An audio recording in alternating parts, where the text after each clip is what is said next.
ತಮಿಳುನಾಡಿನ ಕುಂಭಕೋಣಂನ ಬಳಿ ಇರುವ ತಿರುಮಂಗಲ ಕುಡಿಯಲ್ಲಿ ಸೂರ್ಯನ ದೇವಸ್ಥಾನವಿದೆ. ನವಗ್ರಹ ದೇವಾಲಯಗಳಲ್ಲಿ ಸೂರ್ಯ ಭಗವಾನರಿಗೆ ಮುಖ್ಯ ದೇವಾಲಯವಾಗಿರುವ ಏಕೈಕ ಸ್ಥಳ. ಸೂರ್ಯ ದೇವರು ತನ್ನ ಪತ್ನಿಯರಾದ ಉಷಾ ಮತ್ತು ಪ್ರತ್ಯುಷಾ ದೇವಿಗಳೊಂದಿಗೆ ನಮಗೆ ಇಲ್ಲಿ ದರ್ಶನವನ್ನು ನೀಡುತ್ತಾರೆ. ಇಲ್ಲಿನ ಮತ್ತೊಂದು ವಿಶೇಷತೆ ಎಂದರೆ 9 ಗ್ರಹಗಳಿಗೂ ಇಲ್ಲಿ ಪ್ರತ್ಯೇಕ ಸನ್ನಿಧಿಗಳಿವೆ.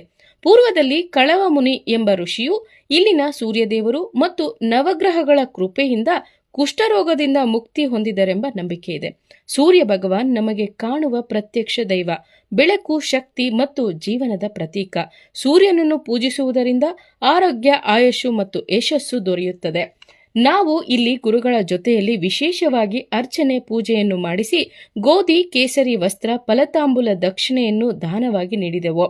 ಈ ದೇವಾಲಯದಲ್ಲೂ ಬಹಳ ಅದ್ಭುತವಾಗಿ ಪೂಜೆಯನ್ನು ಮಾಡಿಕೊಟ್ಟರು. ಇಲ್ಲಿಂದ ನಾವು ಹೊರಟಿದ್ದೆ ಐಶ್ವರ್ಯಕಾರಕ ಶುಕ್ರ ಭಗವಾನರ ದೇವಾಲಯಕ್ಕೆ. ಮುಂದಿನ ವಿಡಿಯೋದಲ್ಲಿ ಈ ದೇವಾಲಯದ ಬಗ್ಗೆ ಮಾಹಿತಿಯನ್ನು ಕೊಡ್ತೀನಿ. ಹೀಗೆ ಸದಾ ನೀವು ನಮ್ಮನ್ನು ಪ್ರೋತ್ಸಾಹಿಸುತ್ತಾ ಲೈಕ್ ಮಾಡಿ ಹಾಗೂ ಸೂರ್ಯ ಭಗವಾನ್ ಎಂದು ಕಾಮೆಂಟ್ ಮಾಡಿ ನಮ್ಮ ಪೇಜ್ ಫಾಲೋ ಮಾಡಿ. ಧನ್ಯವಾದಗಳು.